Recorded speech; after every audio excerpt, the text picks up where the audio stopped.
الحمدللہ رب العالمین والصلاة والسلام علی سید الانبیاء والمرسلین اما بعد فاعوذ باللہ من الشیطان الرجیم بسم اللہ الرحمن الرحیم رب اشرح لی صدری ویسر لی امری واحلل عقدۃ من لسانی یفقہوا قولی۔ تمام تعریفیں اللہ رب العزت کے لیے اور درود و سلام آقا دو جہاں محمد مصطفیٰ صلی اللہ علیہ وسلم کی ذات گرامی پر کہ جنہیں اللہ تعالیٰ نے رحمت للعالمین بنا کر مبعوث فرمایا۔ الحمدللہ درس قرآن کا سلسلہ جاری و ساری ہے۔ آج انشاءاللہ ہم سورہ بقرہ کے 7ویں رکوع سے یعنی پہلے پارے کے ہم 7ویں رکوع سے آغاز کریں گے اور سورہ بقرہ کی ہم 59 آیت مکمل کر چکے ہیں۔ پچھلے 2 رکوع میں یعنی کل کی کلاس میں بنی اسرائیل کو مخاطب کر کے اللہ تعالیٰ نے نصیحت فرمائی، بنی اسرائیل کے واقعات کا ذکر ہوا، ان پر نعمتیں، ان پر عذابات کا ذکر ہوا، اور آج بھی دونوں رکوع میں بنی اسرائیل یعنی اولاد یعقوب یا جو یہودی تھے اس دور کے، ان کے متعلق ذکر ہے کہ ان کے ساتھ کیا کیا واقعات پیش آئے، اللہ تعالیٰ نے ان پر کس طرح رحمت نازل فرمائی، پھر ان کی نافرمانی، پھر ان کے لیے سبق آموز واقعہ، اور وہ ہمارے لیے تا قیامت درس ہو بن گیا۔ اس کا آغاز کرتے ہیں بسم اللہ الرحمن الرحیم، اللہ کے نام سے شروع کرتا ہوں جو نہایت مہربان بہت رحم فرمانے والا ہے۔ وَإِذِ اسْتَسْقَىٰ مُوسَىٰ لِقَوْمِهِ فَقُلْنَا اضْرِب بِعَصَاكَ الْحَجْرَ، اور یاد کرو جب موسیٰ نے اپنی قوم کے لیے پانی طلب کیا تو ہم نے فرمایا کہ پتھر پر اپنا عصا مارو۔ یہ واقعہ میدان تیہ کا ہے۔ میں نے کل ذکر کیا تھا کہ جب بنی اسرائیل کو فرعون سے نجات ملی اور انہیں حکم دیا گیا کہ وہ جہاد کریں اپنے اصل وطن کو حاصل کرنے کے لیے، بعض نے کہا فلسطین کے لیے، بعض نے کہا شام کے لیے، تو پھر جب انہوں نے انکار کر دیا تو اللہ نے انہیں 40 دن تک ایک میدان میں قید کر دیا اور ایک بادل ان پر سایہ کرتا، لیکن اس دوران انہیں جو ہے بہت شدید پیاس لگی اور کہیں پانی موجود نہیں تھا، تو پھر اللہ تعالیٰ نے اپنے نبی کے ذریعے اس معجزے کا اظہار فرمایا کہ کہا کہ حضرت موسیٰ علیہ السلام کو کہا گیا کہ اپنا عصا آپ ایک چٹان پر ماریں۔ جب عصا چٹان پر مارا گیا تو اس سے 12 چشمے پھوٹ نکلے، اور چونکہ وہ بنی اسرائیل اس وقت 12 قبائل تھے اس لیے ہر قبیلے کے لیے ایک ایک چشمہ وہ میسر آیا اور انہوں نے اپنی پیاس کو بجھایا اور وہ پانی حاصل کیا۔ اس واقعے کا ذکر ہے وَإِذِ اسْتَسْقَىٰ مُوسَىٰ لِقَوْمِهِ، اور یاد کرو جب موسیٰ نے اپنی قوم کے لیے پانی طلب کیا، فَقُلْنَا اضْرِب بِعَصَاكَ الْحَجْرَ، تو ہم نے فرمایا کہ پتھر پر اپنا عصا مارو۔ فَانْفَجَرَتْ مِنْهُ اثْنَتَا عَشَرَةَ عَيْنًا، تو فوراً اس میں 12 چشمے بہہ نکلے۔ قَدْ عَلِمَ كُلُّ أُنَاسٍ مَشْرَبَهُمْ، اور ہر گروہ نے اپنے پانی پینے کی جگہ کو پہچان لیا۔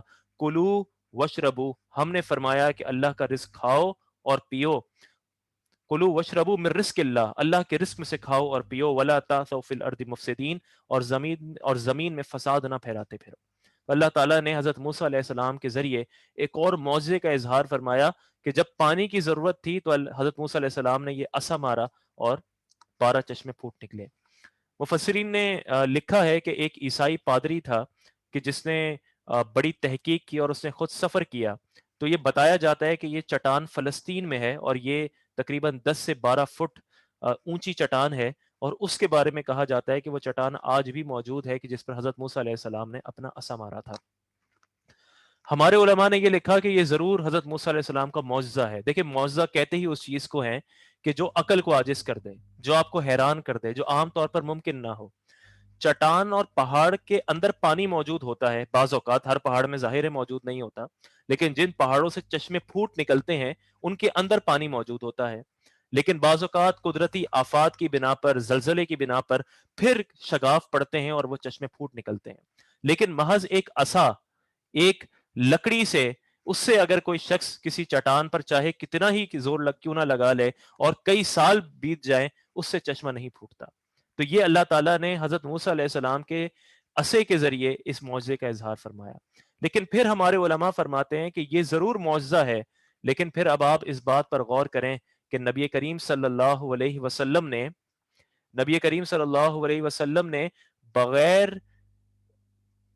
عصے کے، بغیر پہاڑ کے اور بغیر عادتاً پانی جمع ہونے کے مقام سے پانی جاری کروا کے دکھایا ہے۔ بہت سے واقعات مشہور ہیں، احادیث کریمہ میں ہے کہ نبی کریم صلی اللہ علیہ وسلم کی انگلیوں مبارک سے پانی جاری ہوا اور صحابہ نے اس پانی سے وضو بھی کیا اور پانی کو تناول بھی کیا، پانی سے پیا بھی۔ اب دیکھیں پہاڑ میں عادتاً پانی موجود ہوتا ہے، اسے کا معجزہ یہ ہے کہ وہ اسے کے ذریعے پانی باہر آ گیا چشمے کی صورت میں، لیکن ہاتھ کے اندر عادتاً اتنا پانی موجود نہیں ہوتا۔ لیکن پھر ہمارے پیارے نبی صلی اللہ علیہ وسلم نے اس معجزے کا اظہار فرمایا۔ حدیث پاک میں آتا ہے صحیح بخاری میں، حضرت جابر بن عبداللہ رضی اللہ عنہ بیان کرتے ہیں کہ حدیبیہ کے دن لوگوں کو پیاس لگی اور نبی صلی اللہ علیہ وسلم کے سامنے چمڑے کا ایک چھوٹا سا برتن تھا۔ نبی صلی اللہ علیہ وسلم نے وضو کیا تو سب لوگ ٹوٹ پڑے۔ آپ نے پوچھا تمہیں کیا ہوا؟ تو انہوں نے کہا ہمارے پاس وضو کے لیے پانی نہیں اور نہ پینے کے لیے، اور صرف یہی پانی ہے جو آپ کے پاس ہے۔ تو آپ نے اس برتن پر اپنا ہاتھ رکھا تو آپ کی انگلیوں کے درمیان سے چشموں کی طرح پانی ابلنے لگا، انگلی مبارک سے چشمے کی طرح پانی ابلا۔ ہم سب نے اس سے پانی پیا اور ہم سب نے وضو کیا۔ راوی نے پوچھا حدیبیہ کے دن آپ لوگ کتنی تعداد میں تھے؟ اب یہ راوی پوچھتے ہیں کہ یہ جو اتنے لوگ تھے جنہوں نے انگلی مبارک سے جو پانی چشمے کی طرح پھوٹ رہا تھا، تو کتنے لوگ تھے؟ تو انہوں نے سوال کیا، حضرت جابر نے کہا کہ ہم لوگ 1500 تھے، 1500 پیپل، 1500 لوگ۔ انہوں نے نبی کریم صلی اللہ علیہ وسلم کی انگلی مبارک سے جاری ہونے والے پانی کو پیا بھی اور اس سے وضو بھی کیا۔ لیکن آپ دیکھیں کیا کہتے ہیں حضرت جابر کہ پانی اتنا تھا کہ ہم اگر 1,00,000 بھی ہوتے تو ہمیں وہ پانی کافی ہو جاتا۔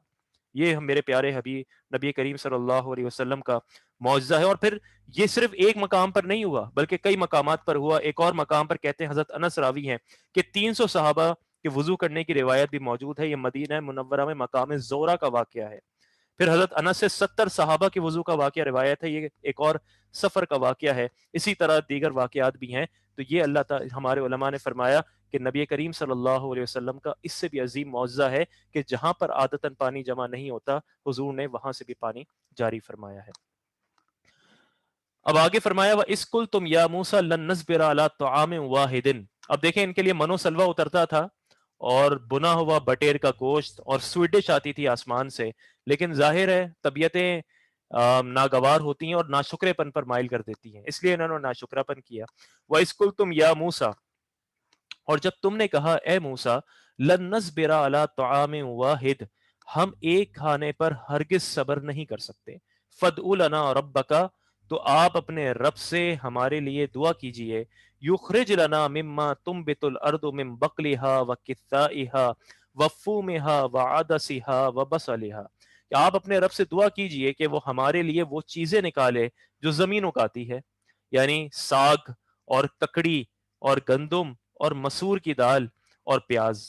قال اتستبدلون الذی هو ادنی بالذی هو خیر، کہ کیا ہم فرمایا کیا تم بہتر چیز کے بدلے میں گھٹیا چیز مانگتے ہو، یعنی کمتر چیز مانگتے ہو، کیونکہ ظاہر ہے گوشت کا اپنا ایک ذائقہ ہے اور بنا ہوا بٹیر کا گوشت وہ ایک علیحدہ بات رکھتا ہے۔ آپ جتنے بھی ویجیٹیرین کیوں نہ بن جائیں، ظاہر ہے سبزیوں کی ایک اپنے ہیلتھ بینیفٹس ہیں، اگر انسان روزانہ گوشت کھائے تو اس کی اپنی اس کے نقصانات بھی ہیں، لیکن بہرحال گوشت ایک افضل کھانا ہے۔ اسی لیے آپ دیکھتے ہیں کہ آپ کبھی بھی شادی میں آپ شادی کے کھانے میں آپ کو بھنڈی نہیں ملتی، آپ کو تورئی نہیں ملتی، آپ کو گوبھی نہیں ملتی، چاہے آپ گھر میں اسے 5 دن کھائیں، لیکن شادی کے کھانے میں ہمیشہ آپ مرغی کھائیں گے، آپ گوشت کھائیں گے، مٹن کھائیں گے۔ تو اس لیے یہاں پر فرمایا گیا کہ قال اتستبدلون الذی هو ادنی بالذی هو خیر، کہ کیا تم بہتر چیز کے بدلے میں گھٹیا چیزیں مانگتے ہو۔ اہبطوا مصرا، تو اس شہر سے ملک مصر یا کسی شہر میں قیام کرو، مصرن فإن لکم ما سألتم، تمہیں وہ سب کچھ ملے گا جو تم نے مانگا ہے، وضربت علیہم الذلۃ والمسکنہ، اور ان پر ذلت اور غربت مسلط کر دی گئی، وباءوا بغضب من اللہ، اور وہ خدا کے غضب کے مستحق ہو گئے، ذالک بانہم کانوا یکفرون بآیات اللہ، اور یہ ذلت و غربت اس وجہ سے تھی کہ وہ اللہ کی آیتوں کا انکار کرتے تھے، وَيَقْتُلُونَ النَّبِيِّينَ بِغَيْرِ الْحَقِّ، اور انبیاء کو ناحق شہید کرتے تھے، ذَلِكَ بِمَا عَصَوْا وَكَانُوا يَعْتَدُونَ، اور یہ اس وجہ سے تھی کہ انہوں نے نافرمانی کی اور وہ مسلسل سرکشی میں رہے۔ تو یہود نے بہت سے انبیاء کو قتل کیا، یہ صرف قرآن میں نہیں بلکہ یہ توریت میں بھی موجود ہے کہ حضرت زکریا علیہ السلام کو اللہ کے نبی تھے قتل کر دیا گیا، حضرت یحییٰ علیہ السلام کو قتل کر دیا گیا، اور کئی انبیاء کو یہود نے قتل کر دیا. تو اللہ تعالیٰ نے فرمایا کہ بس ان پر یہ جو ذلت مسلط کر دی گئی ہے وہ ان کی نافرمانی کی سبب ہے. ہم نے تو انہیں بہت فضیلت دی تھی لیکن مسلسل نافرمانی اور انبیاء کو ناحق قتل کرنے کی بنا پر ان پر اب ذلت اور خواری مسلط کر دی گئی ہے. ان الذین آمنوا، بے شک ایمان والوں، والذین ہادوا والنصارى والصابئین، اور یہودیوں اور عیسائیوں اور ستاروں کی پوجا کرنے والوں میں سے، من آمن باللہ والیوم الآخر، جو سچے دل سے اللہ پر اور آخرت کے دن پر ایمان لے آئے، وعمل صالحا، اور نیک کام کریں، فلہم اجرہم عند ربہم، تو ان کا ثواب ان کے رب کے پاس ہے، ولا خوف علیہم ولا هم یحزنون، اور نہ ان پر کوئی خوف ہوگا اور نہ وہ غمگین ہوں گے. دیکھیں یہاں پر فرمایا ان الذین آمنوا، وہ لوگ جو ایمان لے آئے، اور جو یہودی ہیں اور جو نصارہ ہیں اور جو صابئی ہیں. یہودی ہم سمجھتے ہیں کہ یہودی وہ ہیں جو حضرت موسیٰ علیہ السلام کے ماننے والے ہیں، نصارہ وہ ہیں جو حضرت عیسیٰ علیہ السلام کے ماننے والے ہیں، کرسچنز. یہ صابئین کون ہیں؟ ان کے متعلق علماء میں اختلاف ہے. بعض نے کہا کہ یہ ستارہ پرست ہیں، بعض نے کہا یہ فرشتوں کی پرستش کرتے تھے، بعض نے کہا کہ یہ حضرت داؤد علیہ السلام کی قوم تھی جو توریت پر ایمان رکھتی تھی لیکن ان کے بعض عقائد غلط تھے، اور بعض نے کہا کہ یہ اہل کتاب کا ہی ایک فرقہ ہے. اسی بنا پر امام اعظم ابو حنیفہ نے صابئین کے متعلق، اور بلکہ کچھ چند صحابہ کے نزدیک بھی ان کا ذبیحہ بھی حلال تھا اور ان کی عورت سے نکاح کرنا بھی ایک مسلمان کے لیے جائز تھا. لیکن بہرحال ان سب کے لیے فرمایا گیا کہ یہ سب اگر ایمان لے آئیں اللہ پر اور یوم آخرت پر اور پھر نیک عمل کریں تو بس ان کے لیے آخرت میں اجر ہے اور ان پر کوئی خوف اور غم نہیں ہوگا. سوال یہ پیدا ہوتا ہے ان الذین آمنوا، جو ایمان والے ہیں، جو ایمان والے ہیں انہیں پھر کیوں کہا جا رہا ہے کہ اگر تم ایمان لے آؤ؟ اس کی مختلف توجیحات پیش کی. پہلی وجہ یہ پیش کی کہ یہاں سے یہ مراد ہو سکتا ہے کہ جو لوگ ظاہری طور پر ایمان لائے، یعنی صرف زبان سے اسلام قبول کرتے ہیں لیکن مومن نہیں ہیں، منافق ہیں، تو ان سے کہا جا رہا ہے کہ جب تم زبان سے کلمہ پڑھ چکے ہو تو حقیقتاً سچے دل سے ایمان لے آؤ. حضرت ابن عباس رضی اللہ تعالیٰ عنہ آپ فرماتے ہیں کہ یہاں سے مراد وہ لوگ ہیں کہ جو اپنے اصل دین پر قائم تھے، جو حضرت عیسیٰ کے ماننے والے تھے لیکن وہ حضرت عیسیٰ کو اللہ کا بیٹا نہیں سمجھتے تھے، وہ شرک نہیں کرتے تھے. تو یہاں پہ وہ لوگ ہیں کہ جو حضور کی بعثت سے قبل ایمان والے تھے، اب ان سے کہا جا رہا ہے کہ اب تم ایمان لے آؤ، یعنی اب تم رسول اللہ صلی اللہ علیہ وسلم کو تسلیم کر لو. تو تم یہ چاروں طبقے اگر تسلیم کر لو گے تو بس اللہ پر اور یوم آخرت پر وعمل صالحا، اور پھر شرط لگا دی کہ نیک عمل بھی کرو. آپ قرآن میں ہر مقام پر دیکھیں گے، غالباً ہر دوسرے تیسرے صفحے پر دیکھیں گے، جب اس انداز سے کوئی آیت کریمہ آئے گی کہ اللہ پر ایمان لاؤ، آخرت پر ایمان لاؤ، تو ہمیشہ یہ آئے گا کہ نیک عمل کرو، صالح عمل کرو، تو پھر اللہ تمہیں گارنٹی دے گا کہ تم غمگین نہیں ہوگے، تمہارے لیے اجر ہوگا. تو پھر فرمایا گیا کہ باللہ والیوم الآخر. اب اس آیت سے بظاہر لگتا ہے کہ بس اللہ پر ایمان لے آؤ، یوم آخرت پر ایمان لے آؤ تو نجات ہے. تو کیا نبی کریم صلی اللہ علیہ وسلم پر ایمان لانا ضروری نہیں؟ ظاہر ہے کہ قرآن کریم کی اور کئی آیات ہیں کہ جو اس بات کی طرف نشاندہی کرتی ہیں کہ ان تمام چیزوں پر ایمان لانا ضروری ہے. اور قرآن جب خود کہتا ہے اللہ پر ایمان لے آؤ، تو قرآن ہی دوسرے مقامات پر کہتا ہے کہ فرشتوں پر، تمام انبیاء پر، تمام کتب پر. تو ظاہر ہے کہ اس کے اندر سب شامل ہو جائیں گے. یہاں سے کوئی یہ مفہوم اخذ نہ کر لے کہ یہودی اور عیسائی اگر صرف اللہ اور قیامت کو مان لیں اور حضور کا انکار کر دیں معاذ اللہ تو وہ بھی بخش دیے جائیں گے. ایسا نہیں، اس کے خلاف قرآن کی کئی ساری آیات موجود ہیں. تو پھر فرمایا ولا خوف علیہم ولا هم یحزنون، اور ان پر نہ کوئی خوف ہوگا اور نہ وہ غمگین ہوں گے. اب یہاں پہ حضرت موسیٰ علیہ السلام حضرت موسیٰ علیہ السلام کے دور میں یہ بلکہ یہ حضرت موسیٰ علیہ السلام کا دور ضرور نہیں، یہ ان سے بنی اسرائیل سے عہد لیا گیا تو اس کا ذکر ہے. وَإِذْ أَخَذْنَا مِيثَاقَكُمْ وَرَفَعْنَا فَوْقَكُمُ الطُّورَ، اور یاد کرو جب ہم نے تم سے عہد لیا اور تمہارے سروں پر طور پہاڑ کو معلق کر دیا. عہد لیا کہ تم عبادت کرو گے، نافرمانی نہیں کرو گے، لیکن جب انہوں نے نافرمانی کی تو اللہ نے حکم دیا اور فلسطین سے ایک بہت بڑا پہاڑ، بعض نے کہا طور پہاڑ، بعض نے کہا کہ فلسطین سے ایک بہت بڑا پہاڑ، فرشتے کو حکم دیا گیا کہ ان کے سروں پر آ کر معلق کر دو، اور اوپر کھڑا ہو گیا. جب اوپر رکھ دیا تو یہ لوگ خوف کے مارے سجدے میں گر گئے، اور سجدے میں گر کے اوپر دیکھتے کہ کہیں یہ ان پر گر نہ جائے. تو پھر ان سے کہا گیا کہ اب تم فرما برداری کرو. اس کا ذکر اللہ نے فرمایا وَإِذْ أَخَذْنَا مِيثَاقَكُمْ وَرَفَعْنَا فَوْقَكُمُ الطُّورَ، اور یاد کرو جب ہم نے تم سے عہد لیا اور تمہارے سروں پر طور پہاڑ کو معلق کر دیا. خذوا ما آتیناکم بقوۃ واذکروا ما فیہ لعلکم تتقون، اور کہا کہ مضبوطی سے تھامو اس کتاب کو جو ہم نے تمہیں عطا کی ہے، اور جو کچھ اس میں بیان کیا گیا ہے اسے یاد کرو اس امید پر کہ تم پرہیزگار بن جاؤ۔ خذوا ما آتیناکم بقوۃ، تمہیں، اور کہا کہ مضبوطی سے تھامو جو کچھ ہم نے تمہیں عطا کیا ہے، اور جو کچھ اس میں بیان کیا گیا ہے اسے یاد کرو اس امید پر کہ تم پرہیزگار بن جاؤ۔ مضبوطی سے تھامو کتاب کو۔ قرآن کریم بھی ہمیں ملا ہے، توریت کے متعلق کہا جا رہا ہے کہ تمہیں جب کتاب دی تھی تو کہا تھا مضبوطی سے تھامو۔ یہ مضبوطی سے تھامنے کا کیا مراد ہے؟ میرے خیال سے ہم جو معاشرے میں مضبوطی سے تھامنے کو سمجھتے ہیں، وہ شاید اتنا سمجھتے ہیں کہ ایک بڑا ڈیکوریٹڈ بڑا اچھا قرآن ہو، اس کا بڑا خوبصورت جزدان ہو، یا ایک پراپر اس کا اسٹینڈ ہو، اور وہ ہمارے گھر میں کبڈ کے اوپر رکھا ہوا، اور مہینے 2 مہینے میں ہم اس کی مٹی جھاڑ لیا کریں۔ یا شاید مضبوطی سے تھامنے کو ہم یہ سمجھتے ہیں کہ جب بیٹی رخصت ہو تو اس کے سر پر قرآن کو رکھ دیا جائے، یا شاید یہ سمجھتے ہیں کہ جب کسی کا انتقال ہوگا تو بڑے خوبصورت قرآن، اور اس قرآن کے پہلے صفحے پر ہم لکھوائیں گے کہ یہ ہمارے فلاں شخص کی ایصال ثواب کے لیے، اور تمام رشتہ داروں میں تقسیم کریں گے، لیکن نہ وہ پڑھیں گے نہ ہم پڑھیں گے، لیکن گھر کی زینت بنے گی۔ ظاہر ہے کہ یہ مضبوطی سے تھامنے کا مطلب نہیں ہے۔ اور پھر دیکھیں دوسری طرف فرمایا کہ اس کو یاد کرو اس امید پر کہ تم پرہیزگار بن جاؤ۔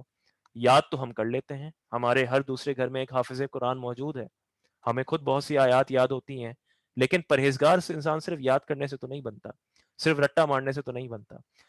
مضبوطی سے پکڑنا اور پرہیزگار بننا صرف تب ممکن ہے کہ جب اس قرآن کو سمجھا جائے، اس قرآن کا مفہوم سمجھا جائے، اس قرآن پر کے احکام سمجھے جائیں، اور پھر اخلاص کے ساتھ ان احکام پر عمل کیا جائے، تو ہی اس کو مضبوطی سے پکڑنا، اس کو تھامنا اور پرہیزگار بننا ثابت ہوگا۔ تو بس ہمیں اس جانب غور کرنا چاہیے۔ یہ ان آیات کو صرف واقعات کے طور پر نہ پڑھیں کہ بنی اسرائیل کا واقعہ بیان ہو رہا ہے کہ ان پر بادل رکھا گیا، پھر ان کو یہ کہا گیا یہ کہا گیا، بلکہ اس کی ایک ایک آیت میں ہمارے لیے درس پوشیدہ ہے، ہمیں اس جانب غور کرنا چاہیے۔ اللہ نے فرمایا ثم تولیتم من بعد ذلک، اور اس کے بعد پھر تم نے روگردانی کی، فلولا فضل اللہ علیکم ورحمتہ، پھر تو اگر تم پر اللہ کا فضل اور اس کی رحمت نہ ہوتی، لکنتم من الخاسرین، تو تم نقصان اٹھانے والوں میں سے ہو جاتے۔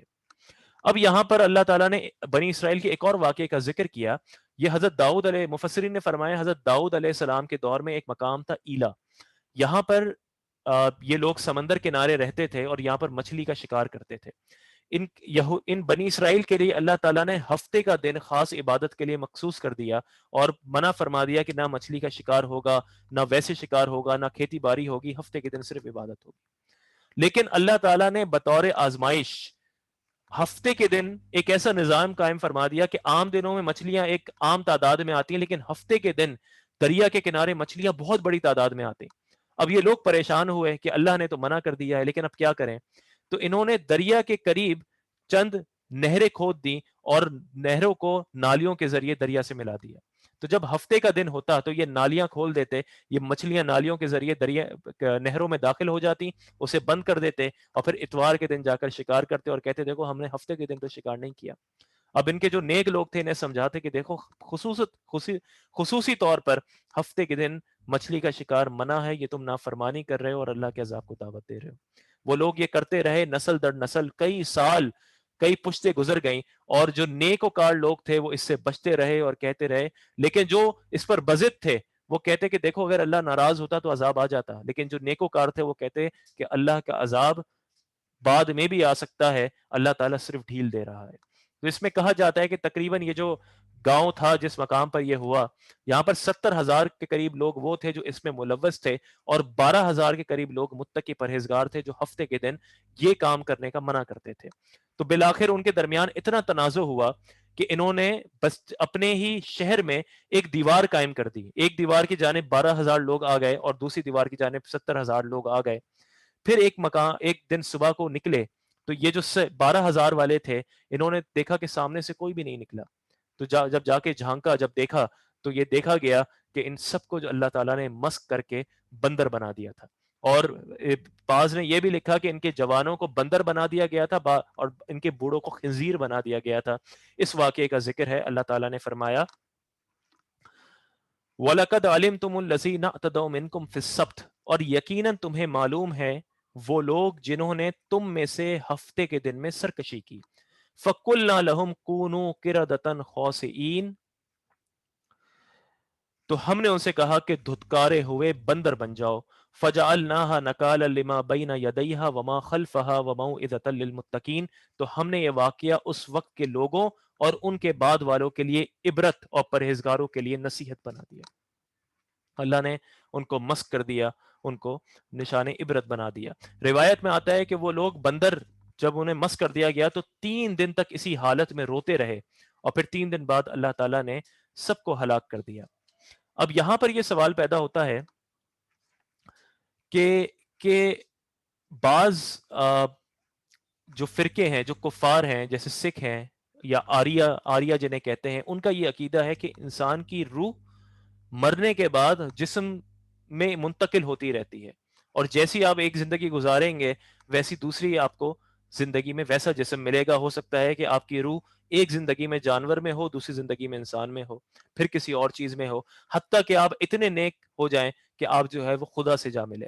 تو یہاں پہ بعض لوگ یہ استدلال کر سکتے ہیں کہ دیکھو اللہ نے یہ تناسخ کیا ہے کہ ایک انسان کے اندر سے روح نکال کے بندر میں ڈال دی، لیکن علماء نے فرمایا یہ تناسخ نہیں ہے، یہ تماسخ ہے، یہ مس کر دیا ہے. اللہ نے ان کی شکلوں کو بندر میں تبدیل کر دیا، اور بعض نے کہا کہ شکلیں ویسی ہی تھیں لیکن ان کی عادات، ان کی عقل بندروں جیسی ہو گئی تھی.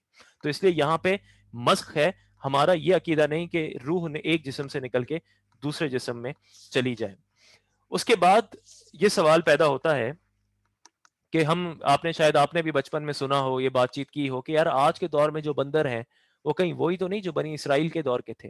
لیکن ہمارے علماء نے فرمایا، اکثر نے، میجورٹی نے، کہ واضح احادیث موجود ہیں کہ جس میں نبی کریم صلی اللہ علیہ وسلم نے فرمایا کہ اللہ نے جس قوم کو بھی مسخ کیا ہے عذاب میں، اس کو مکمل ہلاک کر دیا. اس لیے آج کے دور میں جو بندر ہیں وہ ایسا نہیں ہے کہ وہ ان میں سے ایک گروپ ایسا ہو جو اصل میں بنی اسرائیل کے انسان تھے اور انہیں بندر بنا دیا گیا. آج کے دور میں جو بندر ہیں وہ ہمارے نزدیک شروع سے ہی جانور ہیں، شروع سے ہی بندر ہیں. یہ صحیح مسلم کی حدیث ہے. حضرت عبداللہ بن مسعود رضی اللہ عنہ بیان کرتے ہیں کہ ایک شخص نے عرض کیا، یا رسول اللہ صلی اللہ علیہ وسلم، کیا بندر اور خنزیر مسخ شدہ لوگ ہیں؟ نبی صلی اللہ علیہ وسلم نے فرمایا، اللہ عز و جل نے کسی قوم کو ہلاک کر کے یا کسی قوم کو عذاب دے کر اس کی نسل نہیں چلائی، اور بندر اور خنزیر تو ان سے پہلے بھی ہوتے تھے. تو اس لیے یہ حدیث بڑی واضح ہے کہ جس میں یہ بیان ہو گیا کہ اللہ نے جب کسی پر عذاب نازل کیا تو پھر آگے اس کی نسل نہیں چلائی. اب یہاں سے آگے ایک اور واقعہ ہے، اور یہ واقعہ بڑا مشہور ہے، آپ نے پہلے سنا ہوگا، اور اسی واقعے کی مناسبت سے اس سورہ مبارکہ کا نام بقرہ رکھا گیا. بقرہ کا عربی میں مطلب ہوتا ہے گائے. یہ حضرت موسیٰ علیہ السلام کے دور کا واقعہ ہے. کہا جاتا ہے ایک مالدار شخص تھا، بہت مالدار تھا، اور بعض نے کہا کہ اس کا ایک بیٹا تھا، ایک بھتیجا تھا. تو بھتیجا اصلا جو وارث ہوتا ہے وہ بیٹا ہوتا ہے، لیکن اگر بیٹا نہ ہو تو پھر بھتیجا وارث بنتا ہے. اور بعض نے کہا کہ بیٹا نہیں تھا، بس وہ مالدار شخص تھا اور بھتیجا تھا. تو بھتیجے نے اپنے چچا کو قتل کر دی، اور قتل اس نیت سے کیا کہ اب وہ جیسے ہی اسے موت آئے تو اس کی وراثت ساری کی ساری اسے مل جائے. قتل کر کے اس کا جسم جو ہے وہ سڑک پر پھینک دیا، اور وہ خود حضرت موسیٰ علیہ السلام کے پاس آ گیا کہ آپ اللہ کے پیغمبر ہیں اور مجھے نہیں پتا کہ یہ کس نے قتل کیا ہے، اور آپ اللہ سے سوال کریں اور اس معاملے کو حل کریں. بہرحال اس نے دوبارہ عرض کی تو پھر حضرت موسیٰ علیہ السلام نے اللہ سے عرض کی، تو پھر اللہ تبارک و تعالیٰ نے حکم دیا کہ ان سے کہو کہ ایک گائے کو تلاش کریں اور گائے کو ذبح کریں. یہ حکم دیا گیا. وہ بڑے حیران ہوئے کہ یہ کیا بات ہوئی، ہم قاتل کا پوچھ رہے ہیں کس نے قتل کیا، آپ ہمیں کہتے ہیں کہ گائے ذبح کرو. تو پھر انہوں نے اس میں قیود لگانا شروع کر دی کہ اچھا پھر اللہ سے پوچھ کر بتائیں کہ وہ کیسی گائے ہو، اس کا رنگ کیسا ہو، وہ کیسی دکھتی ہو. تو پھر ان اوصاف کو ذکر کیا گیا، اور پھر جب اس گائے کو انہوں نے ڈھونڈ لیا تو پھر اللہ تعالیٰ نے اس معجزے کا اظہار فرمایا حضرت موسیٰ علیہ السلام کے ذریعے سے، کہ جب اس گائے کو ذبح کر کے اس کے گوشت کو مردے پر مارا گیا تو اس مردے میں زندگی، اس مردے میں حیات آ گئی، اور اس نے خود بتایا کہ میرا قاتل کون ہے، اور یہ اصلاً میرا بھتیجا ہی میرا قاتل ہے. تو اب اس واقعے کو پڑھتے ہیں. وَإِذْ قَالَ مُوسَىٰ لِقَوْمِهِ إِنَّ اللَّهَ يَأْمُرُكُمْ أَن تَذْبَحُوا بَقَرَةً، اور یاد کرو جب موسیٰ نے اپنی قوم سے فرمایا کہ بے شک اللہ تمہیں حکم دیتا ہے کہ ایک گائے ذبح کرو. قَالُوا أَتَتَّخِذُونَ هُزُوًا، انہوں نے کہا کہ آپ ہمارے ساتھ مذاق کرتے ہیں. قال اعوذ باللہ ان اکون من الجاہلین. موسیٰ علیہ السلام نے فرمایا میں اللہ کی پناہ مانگتا ہوں کہ میں جاہلوں میں سے ہو جاؤں. یعنی وہ حیران ہو گئے کہ ہم آپ سے کہتے ہیں کہ آپ انویسٹیگیشن کریں، تحقیق کریں کہ کس نے قتل کیا، اللہ سے یہ پوچھیں، اور آپ ہمیں کہتے ہیں کہ اللہ نے حکم دیا گائیں ذبح کرو، تو آپ کیا مذاق کرتے ہیں؟ حضرت موسیٰ نے کہا کہ نہیں، شریعت کے معاملے میں مذاق نہیں ہوتا. شریعت کے معاملے میں جو مذاق کرے گویا کہ وہ جاہل ہے. اسی لیے حضرت موسیٰ علیہ السلام نے فرمایا کہ قول اعوذ باللہ ان اکون من الجاہلین، کہ میں اللہ کی پناہ مانگتا ہوں کہ میں جاہلوں میں سے ہو جاؤں. قول ادع لنا ربک یبین لنا ما ہی. اب دیکھیں انہیں کہا گیا تھا گائیں ذبح کرو، معاملہ حل ہو جاتا، گائیں ذبح کرتے پھر حضرت موسیٰ کے پاس آتے اب کیا کرنا ہے. لیکن اب انہوں نے سوالات شروع کیے، اب اپنے لیے مشکلات بنائیں. قول ادع لنا ربک یبین لنا ما ہی. انہوں نے کہا کہ آپ اپنے رب سے دعا کیجئے کہ وہ ہمیں بتا دے کہ وہ گائیں کیسی ہے. قال انہ یقول انہا بقرۃ لا فارض ولا بکر. فرمایا اللہ فرماتا ہے کہ وہ ایک ایسی گائے ہے کہ جو نہ تو بوڑھی ہے نہ بالکل کم عمر ہے. اوان بین ذالک، ان دونوں کے درمیان ہے. فافعلوا ما تؤمرون، تو وہ کرو جس کا تمہیں حکم دیا جا رہا ہے. بس اب اللہ فرماتا ہے دیکھو تمہیں بتا دیا نا درمیانی عمر کی، اب وہ کر دو جس کا تمہیں حکم دیا جا رہا ہے. لیکن پھر ایک اور سوال آیا. قال ادع لنا ربک یبین لنا ما لونھا. انہوں نے کہا آپ اپنے رب سے دعا کیجئے کہ وہ ہمیں بتا دے اس گائے کا رنگ کیا ہے. قال انہ یقول انہا بقرۃ صفراء. فرمایا اللہ فرماتا ہے کہ وہ پیلے رنگ کی گائے ہے. فاقع لونھا تسر الناظرین، اس کا جس کا رنگ بہت گہرا ہے اور وہ گائے دیکھنے والوں کو خوشی دیتی ہے. یعنی پیلے رنگ کی گائے ہے، بڑا گہرا رنگ ہے اس کا، اور جو دیکھتا ہے اسے سرور حاصل کرتا ہے. اب دیکھیں یہاں پر بھی یہ معاملہ، کوئی درمیانی عمر کی گائے ڈھونڈتے جو پیلی ہوتی ذبح کر دیتے. پھر ایک اور سوال. قال ادع لنا ربک یبین لنا ما ہی. اے آپ اپنے رب سے دعا کیجیے ہمارے لیے واضح طور پر بیان کر دے کہ وہ گائے کیسی ہے. ان البقرہ تشابہ علینا، کیونکہ بے شک گائے ہم پر مشتبہ ہو گئی ہے، ہمارے لیے مشکل ہے. وَإِنَّا إِن شَاءَ اللَّهُ لَمُهْتَدُونَ، اور اگر اللہ چاہے گا تو یقیناً ہم راہ پالیں گے. یہاں پہ انہوں نے پہلی مرتبہ کہا ان شاء اللہ لمہتدون. تو علماء نے مفسرین نے فرمایا کہ دیکھو اب جب انہوں نے انشاء اللہ کہا تو اس کے بعد اللہ نے ہدایت دی اور اس کے بعد ان کے لیے آسانی ہوئی اور اب وہ اپنی کام کی طرف چل پڑے. قال انہ یقول انہا بقرۃ لا ذلول تثیر الارض ولا تسقی الحرث. حضرت موسیٰ نے فرمایا کہ اللہ فرماتا ہے کہ وہ ایک ایسی گائے ہے جس سے یہ خدمت نہیں لی جاتی کہ وہ زمین میں ہل چلائے اور نہ وہ کھیتی کو پانی دیتی ہے. مسلمۃ لا شیۃ فیہا، وہ بالکل بے عیب ہے، اس میں کوئی داغ نہیں. قول الآن جئت بالحق کی، یہ سن کر انہوں نے کہا کہ اب آپ بالکل صحیح بات لائے ہیں. فذبحوها وما كادوا يفعلون، پھر انہوں نے اس گائے کو ذبح کیا حالانکہ وہ ذبح کرتے معلوم نہ ہوتے تھے. یعنی وہ ذبح کرنا تو نہیں چاہتے تھے، لیکن بہرحال جب انہوں نے بہت زیادہ عرض کی اور حضرت موسیٰ علیہ السلام نے ہر طور سے انہیں نشانی بتا دی تو اب ان کے پاس کوئی چارہ نہ رہا اور اب وہ ڈھونڈ کر اسے ذبح کرنے نکلے. مورخین نے لکھا ہے کہ یہ اب چونکہ انہوں نے اتنی قید بڑھا دی تھی کہ ایک تو وہ درمیانی عمر کی ہو، پھر وہ پیلی ہو، پھر وہ ایسی ہو کہ جس پر کوئی عیب نہ ہو اور اس سے کوئی مشقت کا کام نہ لیا گیا ہو، تو ان کے لیے بڑی مشکل ہوئی ایک ایسی گائے ڈھونڈنا. اور کہا جاتا ہے کہ بنی اسرائیل میں ایک نوجوان تھا کہ جس کا والد بہت نیک تھا. تو والد نے وہ گائیں جب بچہ چھوٹا تھا تو اس عمر میں اس گائے کو اللہ کی راہ میں دے دیا، اور بعد میں جب وہ بچہ بڑا ہوا تو وہ گائیں اسے مل گئی. یعنی جنگل میں وہ گائیں پھرتی اور اللہ کی امان میں وہ رزق حاصل کرتی، وہ گھومتی پھرتی، اور وہ گائیں بعین ہی ایسی تھی کہ جیسا بتایا گیا. تو پھر جب یہ لوگ اس شخص سے ملے اور دیکھا کہ یہ بالکل ویسی گائیں ہیں تو اس نے بہت زیادہ مطالبہ کیا. اس سے مطالبہ کیا کہ یہ گائیں کے وزن کے برابر مجھے سونا دیا جائے. اور یہ لوگ حضرت موسیٰ کے پاس آئے کہ وہ تو اتنی بھاری قیمت مانگ رہا ہے، لیکن حضرت موسیٰ علیہ السلام نے فرمایا کہ بس اب تم اسے راضی کر کے اس کی قیمت ادا کر لو اور اس گائے کو ذبح کرو. تو یہاں سے علماء نے یہ بھی فرمایا کہ اس کا مطلب یہ ہوا کہ جو چیز آپ کی اپنی ہے آپ اس کے جتنا چاہے اس کا معاوضہ طلب کر سکتے ہیں، اس سے آپ کوئی بھی قیمت رکھ سکتے ہیں. بعض لوگ پریشان ہوتے ہیں، پوچھتے ہیں کہ اگر ہم اپنی دکان پہ ایک چیز بیچتے ہیں اور ایک دکاندار جو ہے اس پہ 100 روپے نفع رکھتا ہے، ہم 200 روپے رکھتے ہیں، تو کیا یہ ہمارے لیے جائز ہے یا نہیں؟ تو بالکل جائز ہے. آپ ایک گھڑی 100 روپے کی خرید کے 10,000 کی بیچ دیں، 1 لاکھ کی بیچ دیں، بالکل جائز ہے، یہ بالکل حلال نفع ہے. تو یہاں پر اللہ تعالیٰ نے اس شخص پر کرم فرمایا کہ گائے کے وزن کے برابر انہوں نے سونا ادا کیا اور پھر اس گائے کو ذبح کیا. یہاں پہ مفسرین نے ایک اور نقطہ بھی فرمایا، اور وہ یہ کہ دیکھیں بنی اسرائیل میں ان کا یہ رویہ تھا کہ اب چاہے ان کو پانی کی طلب ہو، دیکھیں پانی جو ہے وہ خود ڈھونڈنے نکل جاتے، چشمہ ڈھونڈتے، کہیں پہ کنواں ڈھونڈتے، چاہے پانی کی طلب ہو، چاہے قاتل کی تحقیق کروانی ہو، چاہے کوئی بھی کام ہو، وہ براہ راست اللہ سے دعا کرنے کے بجائے بار بار حضرت موسیٰ علیہ السلام کے پاس آتے ہیں۔ قاتل خود ڈھونڈتے، خود انویسٹیگیشن کرتے، لیکن حضرت موسیٰ علیہ السلام سے بار بار کہا جا رہا ہے کہ آپ اللہ سے دریافت کریں، آپ بتائیں۔ اس کا مطلب یہ ہوا کہ وسیلہ جو ہے وہ اس کی ایک اپنی جگہ حیثیت ہے، اور وہ صرف اس امت میں نہیں بلکہ پہلے دور میں بھی لوگ وسیلہ اختیار کرتے تھے۔ اس دور میں کوئی ایسا ڈیڑھ ہوشیار پیدا نہیں ہوا تھا جو یہ کہتا کہ جب ہم ڈائریکٹ اللہ سے مانگ سکتے ہیں تو وسیلے کا جواز پیدا نہیں ہوتا، یا ہم کیوں کسی کے ذریعے مانگیں، یا ہم کیوں نبی کا وسیلہ اختیار کریں، کسی ولی کا وسیلہ اختیار کریں، کیا اللہ ہماری نہیں سن سکتا؟ لیکن وہ حضرت موسیٰ علیہ السلام کے پاس آتے اور کہتے آپ اللہ سے دریافت کریں۔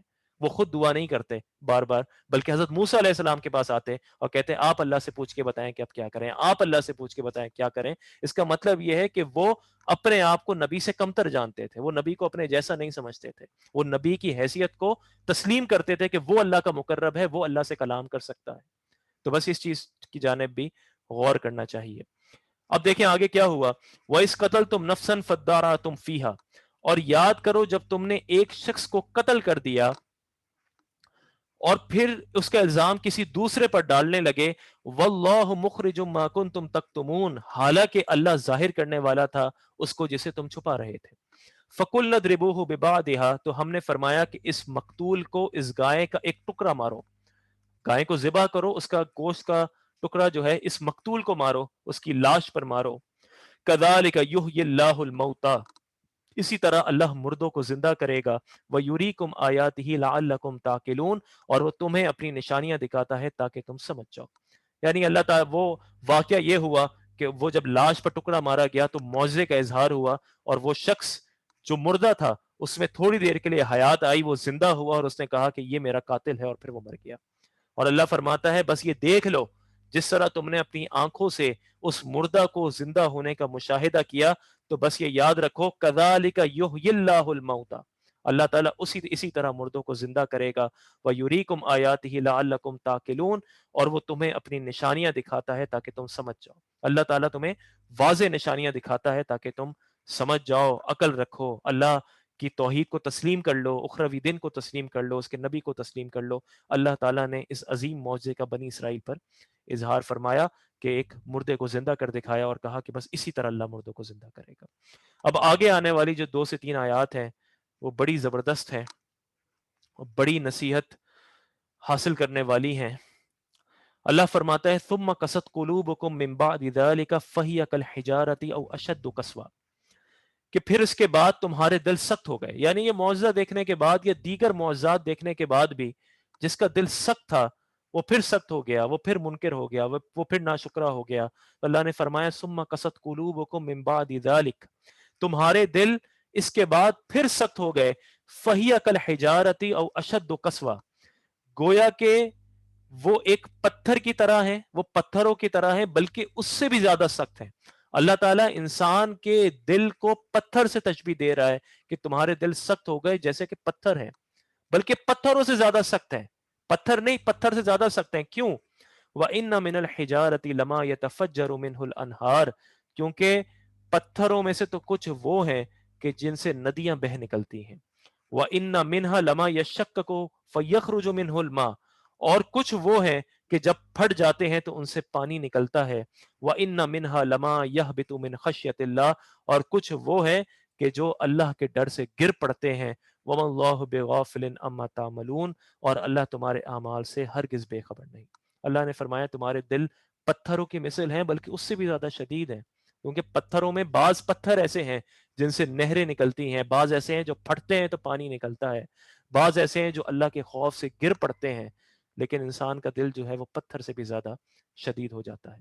اور پھر آخر میں اللہ نے فرمایا وَمَا اللَّهُ بِغَافِلٍ عَمَّا تَعْمَلُونَ، اللہ تمہارے اعمال سے ہرگز بے خبر نہیں۔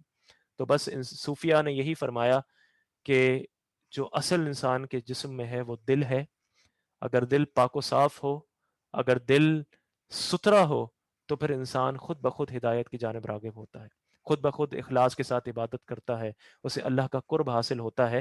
بس یہی گوشت کا لوتھرا ہے کہ اگر یہ درست ہے تو سب درست ہے، اور اگر اس میں گندگی ہے، اگر یہ گندا ہے، یہ میلا ہے، تو سب میلا ہے. نبی کریم صلی اللہ علیہ وسلم نے فرمایا کہ جس طرح لوہے کو زنگ لگ جاتا ہے دل کو بھی زنگ لگتا ہے. صحابہ نے عرض کی یا رسول اللہ دل کو زنگ لگ جائے تو زنگ کیسے دور ہو؟ تو حضور نے فرمایا کہ قرآن پڑھ کر اور موت کو کثرت سے یاد کر کے. تو یہ اس وظیفے کو ضرور اپنائیں کہ کبھی آپ سے اگر گناہ ہو جائے، کبھی کوئی خطا ہو جائے، تو قرآن کھولیں اور توبہ کریں اور قرآن کو بلند آواز سے تلاوت کریں. آپ کے دل پاک و صاف ہوگا، دل میں راحت محسوس ہوگی. اور اسی طرح موت کو یاد کریں تو موت کو یاد کرنے سے آپ کے دل میں نرمی پیدا ہوگی. آپ کا دل جو ہے وہ عبادتوں کی جانب مائل ہوگا. اس لیے دل کی صفائی، دل کی طہارت بہت ضروری ہے. اللہ تعالی ہم سب کو دل کی صفائی عطا فرمائے اور ہمیں ہمیں ہمارے دلوں کو سختی سے بچائے. اللہ تعالی ہمیں اپنا خصوصی نور عطا فرمائے، ہمیں اپنا قرب عطا فرمائے. آج کے درس کو ہم یہیں پر مکمل کرتے ہیں. انشاءاللہ کل ہم یہاں سے آگے چلیں گے. اللہ تعالیٰ سے دعا ہے کہ اللہ تعالیٰ ہماری اس کوشش کو اپنی بارگاہ میں قبول و منظور فرمائے. السلام علیکم ورحمۃ اللہ وبرکاتہ.